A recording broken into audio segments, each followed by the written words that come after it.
Dear students, in this video I am going to recite the poem and give you the explanation of the poem in details. In my next video I will give you the word meanings, poetic devices, question answers and summary. So I hope that it will help you. Pay attention to the recitation and the explanation. An elementary school classroom in a slum by Stephen Spender. Far, far from gusty waves these children's faces, like rootless weeds, the hair torn round their pallor, the tall girl with her weighed down head, the paper-seeming boy with rat's eyes, the stunted unlucky heir of twisted bones, reciting a father's gnarled disease, his lesson from his desk. At back of the dim class, one unnoted, sweet and young. His eyes live in a dream of squirrels' game in tree room other than this. On sour cream walls, donations, Shakespeare's head, cloudless at dawn, civilized dome riding all cities, belled, flowery, Torullis Valley, open-handed map awarding the world its world. And yet, for these children, these windows, not this map their world, where all their futures painted with a fog, a narrow street sealed in with a lead sky, far, far from rivers, capes, and stars of words. Surely Shakespeare is wicked, the map a bad example, with ships and sun and love tempting them to steal, for lives that slyly turn in their cramped holes from fog to endless night. On their slag heap, these children wear skins peeped through by bones and spectacles of steel with mended glass like bottle bits on stones. All of their time and space are foggy slum, so broad their maps with slums as big as doom. Unless governor, inspector, visitor, this map becomes their window, and these windows that shut upon their lives like catacombs break, oh break open till they break the town and show the children to green fields and make their world run azure on gold sands and let their tongues run naked into books, the white and dread leaves open. History theirs, whose language is the sun.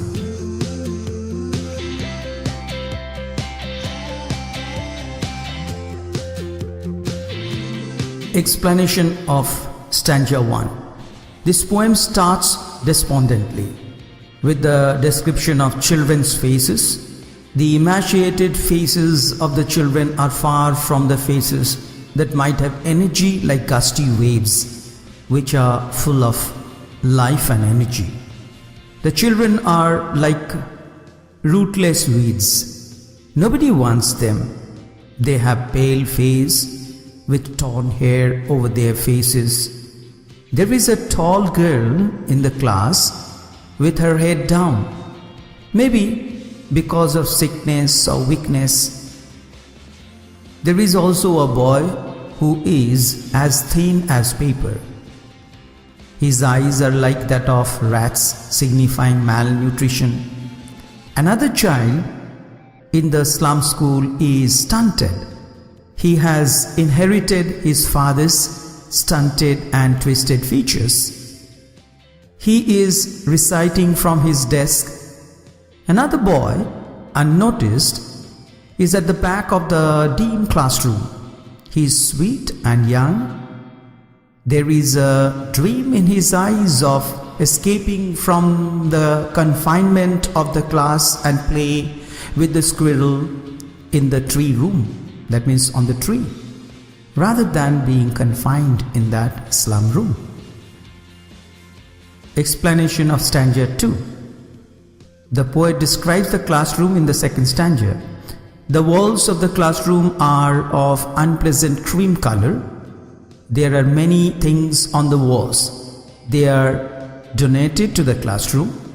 They are the portrait of Shakespeare and high-rise buildings at the cloudless dawn, unlike dim and dingy slum school.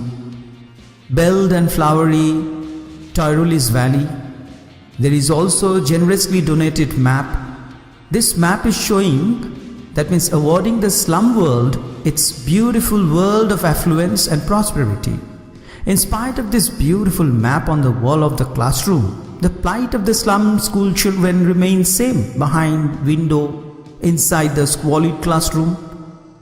The future of these children is painted with a brush of deprivation and colors of filth and dirt. Their streets are narrow and sky is gloomy, far from prosperous river, beautiful cave and enlightening words. Explanation of stanza 3. In this stanza, the poet is doubtful about the future of the slum children. He dubiously, means doubtfully, asks whether Shakespeare is wicked, and the map on the wall is a bad example, that means example of hypocrisy. The pictures of ships and sun and love on the wall are tempting the children to escape from the world of slums into a prosperous world. This apparent prosperous world is slyly sneaking into the small dwellings from darkness, that is fog, to death, that is endless night. Probably it is a conspiracy of so-called civilized world. The skinny and bony slum children are on the heap of waste material, that means slug. Their bones are peeping through the skin. They have spectacles of steel frame with mended glass, just like broken pieces of glass on stones. The whole life, time and space of the children are dark and gloomy, that means foggy. This sordid condition has made a blot, that is dirty mark with slum as big as doom. Doom means destruction, on the map on the wall. Explanation of stanza 4. Spender shows a ray of hope in the last stanza. He is optimistic. He urges the governors, inspectors and visitors to change the lives of these slum children by breaking open the windows which have shut upon their dreams like underground graves, that means catacombs, before they means your children, break down the town, that is revolt. They means governors, inspectors and visitors should lead the children to green fields, that is the symbol of prosperity, and take them under the blue sky, that means azure, and allow them to run on the sunny golden beaches, gold sands, to have their dreams come true. They should allow the slum children to run their naked tongues, that means to read and study, into white leaves. White leaves means pages of books, and run on green leaves. Green leaves refer to green fields of prosperity. At last, Spender says that the people whose language is the sun is the symbol of power and prosperity. At last, Spender says that the people whose language is the sun will create history.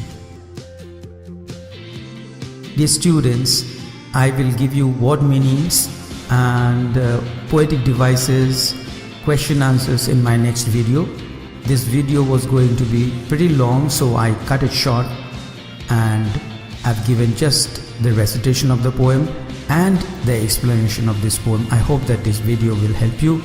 If you like this video, please subscribe and give your thumbs up, and please check out my other videos of CBSE English lessons of class 11 and 12, 9 and 10. Thank you for watching this video. Have a very nice day.